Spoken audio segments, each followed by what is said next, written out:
여러분 밑그림을 아시죠? 작품의 완성을 위해서 시작 단계에 있는 또 준비 단계에 있는 그런 준비 단계라고 말할 수 있습니다. 미술에 있어서 반드시 필요한 단계라고 말할 수 있겠죠. 건축으로 말하자면 바닥을 깊게 파고 또 철골로 이렇게 뼈대를 세우는 기초공사다라고 그렇게 볼 수 있을 것 같습니다. 하나님께서 이 세상을 만드실 때를 보면 바로 이와 같은 작업이 있었다라는 것을 우리는 볼 수 있습니다. 처음부터 하나님은 동식물 이런 것들을 인간을 만든 것이 아니라 하나님께서 빛이 있으라 또 밤과 낮을 나누시고 하늘과 땅과 바다를 만드신 후에 해, 달, 별, 동식물 그리고 인간을 만드신 것이죠. 그래서 한마디로 빛이나 또 밤과 낮, 하늘과 땅, 바다는 이 아름다운 세계라는 작품을 볼 때 참 없어서는 안 될 중요한 밑그림과 같은 작업이다라고 또 볼 수 있을 것 같습니다. 우리는 지난 시간까지 로마서에서 흐르는 참 큰 밑그림을 보았습니다. 그 큰 밑그림은 무엇이냐? 바로 오직 예수, 오직 은혜라고 하는 주제였습니다. 그 주제를 통해서 계속해서 반복해서 이것을 말하고 그리고 우리에게 아주 각인시키는 거죠. 자, 모든 인간됨의 핵심, 그리스도인의 기본기는 무엇이냐? 바로 오직 예수, 오직 은혜라고 말씀하는 것입니다. 이것이 없이는 우리가 그리스도인이라고 말할 수 없는 것이고 더 나아가서 인간다운 인간이다라고 말할 수 없다라는 것입니다. 그렇게 말씀하고 있는 것이죠. 그리고 오늘 우리가 읽은 본문 12장부터 마지막까지는 우리에게 말하고 있습니다. 그러면 그리스도인의 삶, 참된 인간의 그런 구체적인 삶의 모습은 무엇이냐? 어떻게 살아가야겠느냐라고 하는 이 구체적인 실천의 모습을 이제는 12장부터 쭉 제시하고 있는 거죠.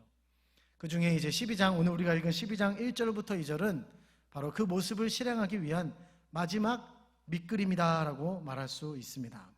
자, 우리 다시 한번 1절부터 2절 말씀을 읽어보시겠습니다. 시작. 그러므로 형제들아, 내가 하나님의 모든 자비하심으로 너희를 권하노니 너희 몸을 하나님이 기뻐하시는 거룩한 산 제물로 드리라. 이는 너희가 드릴 영적 예배니라.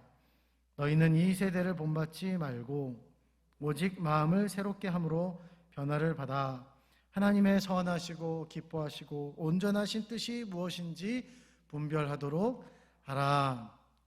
자, 오늘 성경은 우리에게 이렇게 말하고 있죠. 내가 하나님의 모든 무엇으로? 자비하심으로 권한다. 자, 이제 곧 그리스도인의 구체적인 삶을 말함에 있어서 마지막으로 바울은 말하고 있는데 바울의 이야기는 명령이나 주장이 아닙니다. 권한다, 권면의 말을 하고 있는 것이죠. 그리고 명령이나 주장이 아닌 권면함에 있어서 아주 중요한 이유를 이렇게 말하는 것입니다. 그것이 하나님의 자비함 때문이라는 것이에요. 자, 지금 바울이 이렇게 말해야 마땅하는가? 좀 로마 교회의 상황이나 이 당시에 이제 교회 안에 있는 이런 문제들을 볼 때 좀 그렇게 권면의 말을 할 필요가 있을까? 좀 더 강한 어조로 말해야 되지 않을까? 솔직히 그 교회의 모습은 어느 때나 이제 교회는 언제나 시끄럽고 문제가 좀 있죠. 아름다운 모습이 아닙니다. 엉망진창인 그런 교회의 모습, 교회 안의 분쟁, 유대인과 이방인으로 나뉘어져서 서로를 미워하고 서로를 업신여기고 이런 모습들, 도덕적으로 윤리적으로 이 모습이 참 이렇게 그리스도인으로서 합당하지 못한 모습이 분명히 있다는 것입니다. 이런 모습에 바울은 도무지 이 질서가 없는 모습에 화도 내고 혼도 낼 수 있고 막 주장하고 그렇게 명령할 수 있는 것이죠. 자신이 가진 사도의 권위를 가지고 하나님의 말씀을 가지고 일명 이제 우리가 이렇게 말하는 거죠. 이제 깐다 이렇게 말하는 거죠. 그런 하나님의 말씀을 가지고 이걸 가지고 이제 막 사람들에게 마음을 어렵게 하고 무섭게 하고 공포의 정치를 할 수도 있는 것이죠. 그러나 그는 다시 한번 그들에게 오늘 어떻게 하고 있어요? 권면하고 있더라. 간곡한 말로 권면하고 있는 것입니다. 무엇 때문에? 하나님의 자비하심 때문에. 세상의 도덕과 윤리적 실천은 모두 다 그 사회의 어떤 규범이라는 기준을 따릅니다. 마땅히 그렇게 해야 하니까, 그래야 한다는 의무감을 가지고 실천을 하는 거죠. 그러나 우리 기독교의 윤리는 무엇으로부터 출발하는 것일까요? 하나님의 자비와 은혜, 그리고 오늘 본문이 말하고 있는 하나님의 뜻입니다. 해야만 하니까 하는 억지스러운 의무감이 아닌 감사하는 마음, 자발적인, 자원하는 마음으로 하는 행동, 실천이라는 것입니다. 또한 하나님의 뜻을 따라 하는 그런 일이기 때문에 이 기독교의 윤리는 세상과는 비교할 수 없는 차원의 훨씬 고차원적인 윤리적 행동이라고 말할 수 있습니다. 이 자리를 빌어서 참 감사한 말씀을 드리고 싶습니다. 여러분의 많은 기도와 또 격려로 제 지난 할머니, 저희 친할머니를 잘 하나님 품으로 보낼 수 있는 또 의미 있는 시간을 가지게 된 것 같습니다. 함께 그 자리에서 이제 사촌들 또 고모들과 막 이런저런 얘기를 많이 나눴던 것 같아요. 그 중에 저희 막내 고모의 아들이 있는데 이제 어느 순간 보니까 이렇게 어렸던 아이가 선생님이 됐다는 거예요. 잘 임용고시 한 번에 잘 이렇게 이번에 선생님 많이 뽑아서 잘 됐다, 잘 풀린 거죠. 뭘 가르치냐 봤더니 학교에서 윤리를 가르친다 그러더라고요. 근데 이제 이 녀석이 이렇게 이런저런 얘기를 하면서 이런 얘기를 하는 거예요. 자기는 아직 뭐 이렇게 신앙이 있는 게 아니고 무신론자라는 거죠. 근데 나름대로 자기가 학교에서 이렇게 학교 수업 시간에 윤리에 대해서 공부하면서 기독교 윤리에 대해서 이렇게 전공하면서 또 기독교 윤리에 대해서도 조금 배우게 되었다라는 것입니다. 그리고 이 녀석이 평가하기를 제가 뭐 그건 잘 모르지만 참 이 기독교의 윤리는 너무나 훌륭한 것 같습니다. 참 고차원적인 것 같습니다. 라고 평가를 하더라는 것이죠. 여러분, 성경을 따라서 이 하나님의 뜻을 따라 사는 기독교인의 삶, 이 삶이 얼마나 훌륭하고 위대하고 가치 있는가를 밖에 있는 세상 사람들도 잘 알고 있다는 거예요. 예수님의 가르침, 성경에서의 그 가르침이 얼마나 참 훌륭한 가르침인가, 이것을 아주 고평가하고 있다는 것입니다. 왜일까요? 하나님의 자비하심을 입어서 하나님의 뜻을 따라 하는 것이기 때문에 그런 것이죠. 여러분, 그 하나님은 어떤 분이세요? 자비로운 분이심과 동시에 그 하나님은 완전하신 분이다라고 말씀하고 있습니다. 오늘 2절 말씀을 보니까요, 온전하신 뜻이다라고 말하고 있는데 영어 성경에는 이걸 온전하다라는 걸 퍼펙트라고 했습니다. 다 아시죠? 퍼펙트, 완전, 완벽하다라는 뜻이죠. 그러니까 무엇을 말하고 있는 것입니까? 하나님, 그 하나님께서는 완전하시고 완벽하다라는 거예요. 그래서 윤리적으로 완벽하고 깨끗하신 이 하나님처럼 우리도 아주 깨끗하고 투명하게 살아야 한다라는 이 하나님의 말씀인 것입니다. 하나님께서 하나님 백성들에게 친히 이렇게 말씀하셨죠. 내가 거룩하니 너희도 거룩하라. 그래서 기독교의 윤리는 굉장히 고차원적인 그러한 윤리라고 말할 수 있습니다. 그러나 여러분, 그 하나님께서 이 고차원적인 윤리를 단 한 번도 우리에게 의무감으로, 기계적으로 해야만 하니까 하도록 우리에게 명령과 억압으로 하지 않으셨다는 거예요. 비록 구약성경에 내가 거룩하니 너희도 거룩하라 라고 말씀을 하셨지만 끊임없이 하나님은 이 백성들에게 은혜와 자비를 베풀어 주시면서 세상과 다른 거룩함이 무엇인가를 우리 하나님께서 친히 하나님의 백성들에게 보여주신 것이죠. 때마다 끊임없이 하나님의 은혜를 부어주셨고 때마다 그 사랑의 음성으로 권면하시면서 우리에게 말씀해 주셨습니다. 오늘도 마찬가지로 우리에게 똑같이 말씀하고 계시는 것이죠. 모든 자비함으로 권한다. 어떻게 해라? 완전하신 하나님의 뜻을 따라, 그 뜻을 구하고 그 뜻을 따라 살아라. 자비로움에 근거한 은혜의 초청인 것입니다. 그래서 기독교의 윤리는 고차원적인 것입니다. 오늘 우리는 그분의 간곡한 권면에 응답해야 할 줄 믿습니다. 자, 오늘 우리의 신앙생활은 결코 추상적이고 또 현실과 동떨어져 있는 신비적인 모습이 아닙니다. 자, 오늘 1절에는 이렇게 말씀하고 있죠. 너희 몸을 드려라. 이것이 영적 예배다. 자, 이 너희 몸을 드려라. 이것이 영적 예배다 할 때 영적이 베드로전서 2장 2절에도 똑같이 나와 있습니다. 갓난 아기들 같이 순전하고 신령한 젖을 사모하라 할 때 이 신령하니 바로 이 똑같은 원어의 그런 단어입니다. 그러니까 첫 번째로 우리 몸을 드리는 예배라는 것은 무엇이냐? 그것은 영적인 것이라는 것, 내면적인 것. 우리가 하나님을 세상에서 경험할 수 없는 그런 영적인 체험, 하나님과의 만남, 하나님과의 관계. 분명한 것은 이 영적 예배는 하나님과의 관계, 세상에서 경험할 수 없는 다른 차원의 하나님과의 만남이라는 것이죠. 오늘 이 몸을 드리는 것을 영적인 예배라고 말하고 있는데 우리가 이것을 생각하면서 신령하다, 영적이다 이렇게 생각하니까 뭔가 너무 신비로운, 아주 신비한 것에만 초점을 맞출 수 있습니다. 그러나 이 영적이라는 단어의 원어의 의미는 이렇습니다. 합리적이다, 합당하다. 자, 오늘 우리가 드리는 예배, 여러분 신앙생활은 무엇일까요? 하나님과 세상 앞에서 정말 굉장히 영광되며 또 그와 동시에 합리적이며 합당한 모습이 있다는 거예요. 그래서 제가 서두로 은혜로 사는 사람을 그리스도인이라 그랬고, 모든 인간다운 인간다움이 무엇인가? 은혜로 사는 것이 인간다운 인간이다라고 말한 거예요. 모든 보편적인 인류에게 적용되는 그런 이야기라고 말할 수 있습니다. 우리가 하나님 앞에 몸을 드리는 마땅한 합당한 예배는 우리의 삶 속에서 반드시 구체적인 그런 행동이라는 결과를 보이겠죠. 따라서 세상이 우리를 볼 때 그들이 보여야 할 마땅한 반응입니다. 야, 굉장히 존경스럽다. 굉장히 인간다운 면이 있네. 인간적이다. 그런데 그 인간적인 면 속에서 뭔가 우리와는 다른데 참 멋있는 것 같다. 좀 배우고 싶다. 저렇게 해보고 싶다.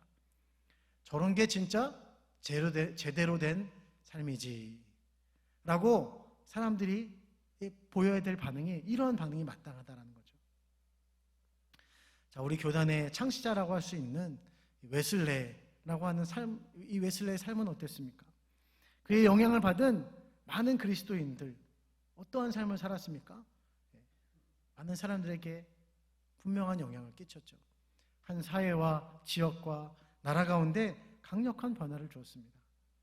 전에도 이야기한 적이 있지만 당시 많은 이 영국의 부패하고 타락한 문화 가운데 술이 아니면 막 살아갈 수 없는, 너무나 일찍 죽었기 때문에 산업화된 이 사회에서 술과 도박과 노름으로 거기에 찌들은 삶 가운데 그리스도인이 다른 모습을 보여주었던 거예요.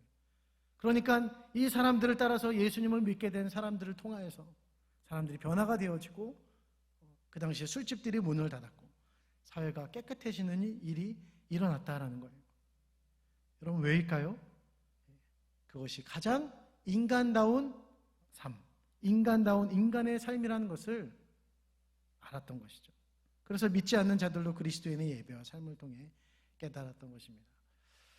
사랑하는 여러분, 소원하고 또 바랍니다. 우리 모두가 이런 합당한 예배를 올려드릴 수 있기를 주님의 이름으로 축복합니다.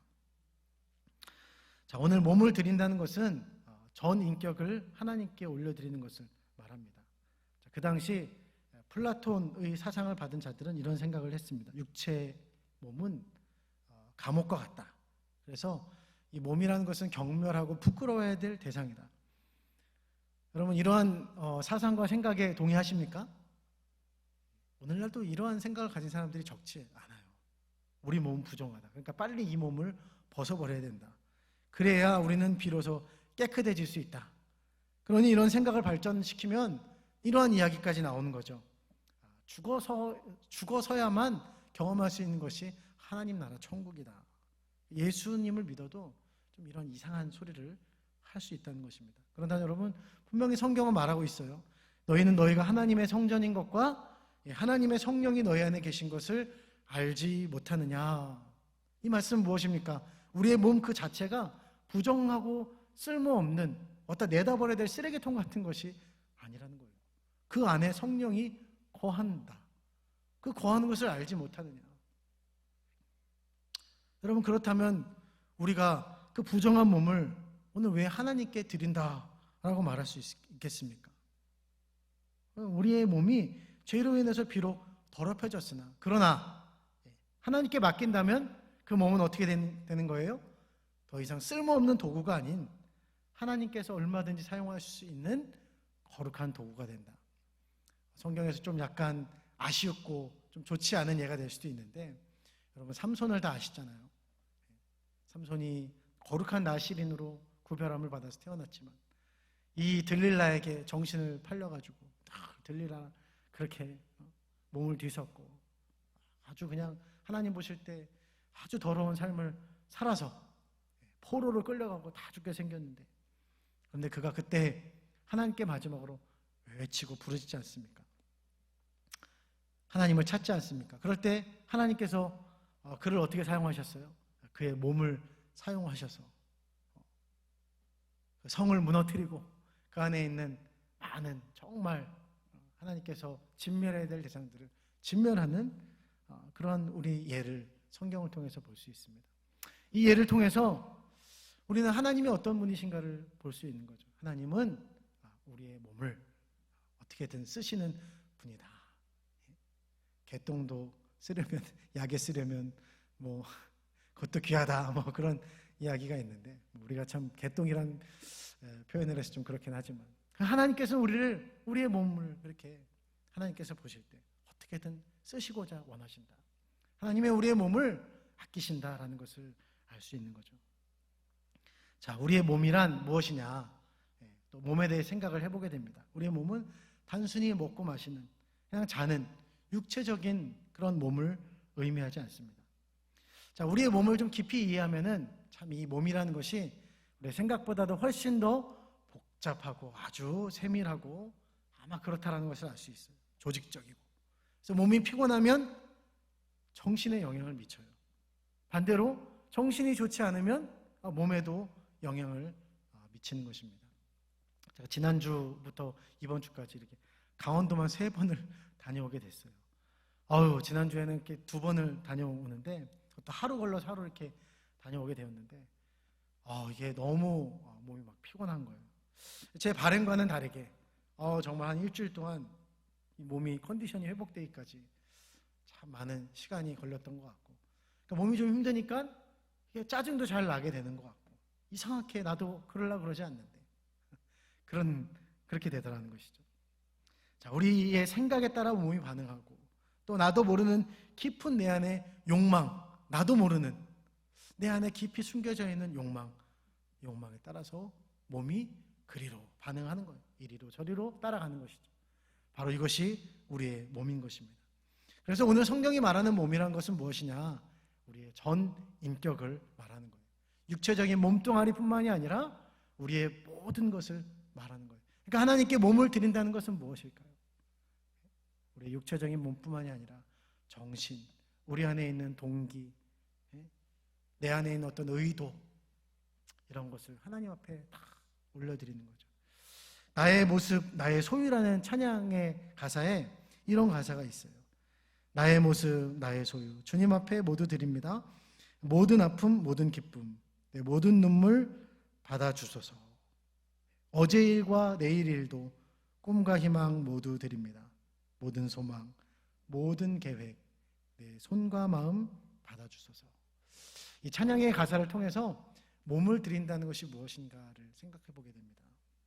그것은 우리의 자신 전부를 드리는 거죠. 어제 일, 내일 일, 나의 모든 아픔, 슬픔, 감정, 내가 생각하고 있는, 내가 계획하고 있는 그 계획까지도 하나님 앞에 드리는 것. 이것이 바로 오늘 성경이 말하고 있는 전인격을 드리는, 몸을 드리는 하나님 앞에 합당한 예배의 모습이라는 것입니다. 그렇기 때문에 오늘 2절에서는 우리의 이 몸이 우리가 해야 하지 말아야 될 것과 우리가 해야 될 것과 하지 말아야 될 것에 대해서 그렇게 말하고 있는 것이죠. 자, 해야 할 것은 무엇일까요? 마음을 새롭게 함으로 변화를 받아야 된다. 여러분, 마음에 변화가 없는데 몸이 어떻게 제대로 된 역할을 할까요? 우리가 사람과의 관계에 있어서도 그런 것 같아요. 어떤 사람이 별로 마음에 들지 않아요. 그 사람이 싫습니다. 특별히 학생들 같은 경우에는 어떤 선생님이 마음에 들지 않아요. 그럼 그 선생님의 이야기가 귀에 들어와요? 들어오지 않아요? 안 들어와요. 자꾸 졸려워요. 자꾸 딴 생각하고 졸고. 제가 보니까 여러분 조시는 분이 없는 거 보니까 저를 싫어하는 분이 없는 것 같습니다. 감사합니다. 여러분, 그런 거죠. 어떤 정말 목사님이 그렇게 나와 관계가 좀 그렇다든지, 목사님께 뭔가 내가 좀 뭔가 서운함을 느낀다든지 이러면 이상하게 자꾸 조는 거죠. 물론 모든 조는 것이 다 싫어해서 그런 건 아니라고 저는 생각을 합니다. 그래도 오해를 사시면 안 되니까 앞으로 이제 조시는 이렇기를 바라고. 여러분, 마음에 변화가 없으면은 우리의 몸에도 이런 일들이 일어난다는 거죠. 그래서 우리에게 무엇이 필요한 거예요? 하나님께서 부어주시는 새로운 마음이 필요하고, 그 마음으로 변화가 필요하다는 것이죠. 우리 마음에 새로운 어떤 도전이 생길 때 우리의 몸에 활력이 일어나는 거예요. 무엇인가 해보고자 하는 의욕도 생기고, 뭔가 에너지도 넘치고, 막 피곤한데 이상하게 힘이 생기고. 뭐가 중요한 걸까요? 마음이 중요한 거죠. 이 마음의 변화가 중요한 겁니다. 자, 또 한 가지 우리의 전인격을, 이 몸을 하나님께 드림에 있어서 우리가 하지 말아야 할 것이 있습니다. 그것은 무엇일까요? 본받지 말아야 한다. 자, 무엇을 본받지 말아야 될까요? 이 세대를 본받지 말라라고 성경이 말하고 있습니다. 우리는 무언가에 의해서 영향을 받는 자입니다. 참 신기하죠. 자, 멀쩡하고 번듯한 사람이 군복을 입으면, 예비군에 가서 이제 군복을 입으면 이상하게 졸렸고 막 삐딱해지고 막 반항심이 생기고, 분위기 전체가 다 그런 분위기거든요. 뭔가 막 왜 이렇게 우리를 잡아 여기다 두냐, 피곤한 그런 모습, 짜증스러운 모습, 뭔가 계속 명령하는 것에 대해서 막 비협조적이고, 전체적으로 그러니까 어떻게 해요? 다 닮아가는 거예요. 닮아가다라는 겁니다. 자, 우리는 어떤 모델을 보면서요 따라하고자 하는 그런 습성이 있습니다. 옷 스타일도 어떤 연예인이 입으면 막 따라 입고, 또 목소리도, 행동도 내가 좋아하는 사람, 나에게 영향을 끼치는 사람에게 영향을 받고 그대로 따라한다는 것입니다. 제가 청년부 사역을 할 때 어떤 여자 청년이 있었는데 어느 날 이렇게 얘기를 조금 많이 하는데 깜짝 놀라는 거예요. 왜 깜짝 놀랐을까요? 그 엄마 권사님의 말이랑 똑같은 거예요. 이 권사님이 이렇게 얘기하는데 얘랑 굉장히 비슷하게 따라하네. 그러고 나서 나중에 이제 저희 아내가 최근에 이제 그런 얘기를 하는 거예요. 저희 아버지랑 설교하는 게 똑같답니다. 느낌이 비슷하게, 이게 느낌이, 그런 느낌이 난다는 거예요. 그리고 그렇게 듣고 나니까 좀 비슷한 것 같더라고요. 왜 이렇게 따라하나, 이렇게 누군가에게 우리는 영향을 받는 어떤 모델을 따라하는 모습이 있다는 거죠. 그래서 우리에게는 끊임없이 어떠한 모델이 필요로 합니다. 기왕이면 좋은 모델이 필요하겠죠. 그리고 우리 현실은 우리에게 두 가지의 모델을 제시하는 거죠. 자, 하나는 어떤 모델일까요? 어차피 다 없어져 버릴 이 세상에 속한 것을 따라가는 모델, 그것을 추구하는 모델, 영원하지 않은 것, 가치 없는 것에 목을 매는 인생. 또 다른 하나는 영원한 것을 얻게 하시는 그 선하고 좋으신 하나님, 그 하나님의 뜻을 쫓아 사는 모델, 이 두 가지의 모델로 갈려지게 되는 거죠. 전자는 우리의 몸과 마음을 어떻게 만들까요? 자꾸 지치게 만들고, 힘들게 만들고, 처지게 만들고, 자꾸 부정적인 생각을 하게 만드는 거죠. 그러나 후자는 우리에게 어떤 영향을 줄까요? 우리의 영혼이 영원한 것을 추구하는 것이기 때문에 우리의 영혼을 살게 하는 거예요. 자꾸 영원한 것을 바라보게 하는 거예요.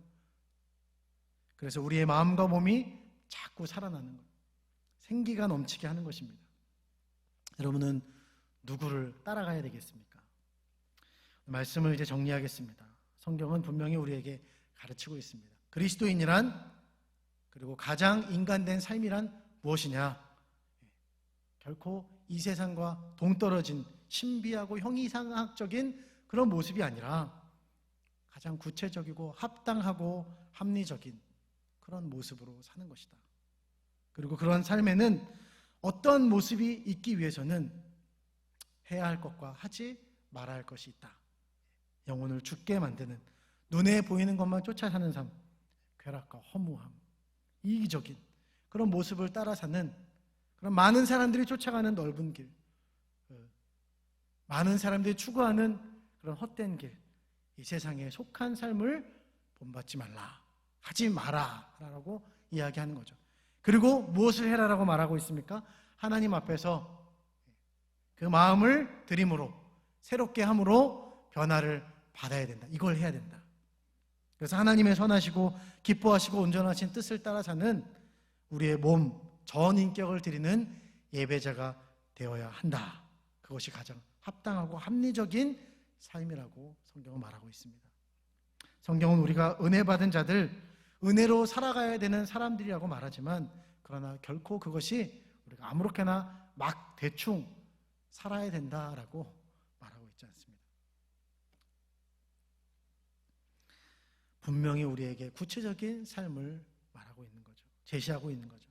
그리고 이것을, 중요한 것은 명령하고 강압적으로도 말씀하실 수 있지만, 그럼에도 그분은 모든 자비하심으로 오늘 우리에게 간곡한 목소리로 간절하게 권면하고 계신다는 사실을 우리가 반드시 기억하셨으면 좋겠습니다.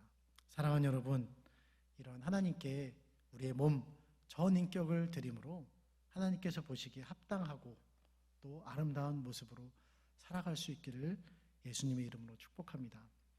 또한 우리의 몸을 드리는 예배를 통하여서 이 세상이 가장 인간됨의 모습을 발견하고, 우리와 마찬가지로 우리와 함께 하나님께 자신의 삶을 드리고 함께 영원한 생명을 누림으로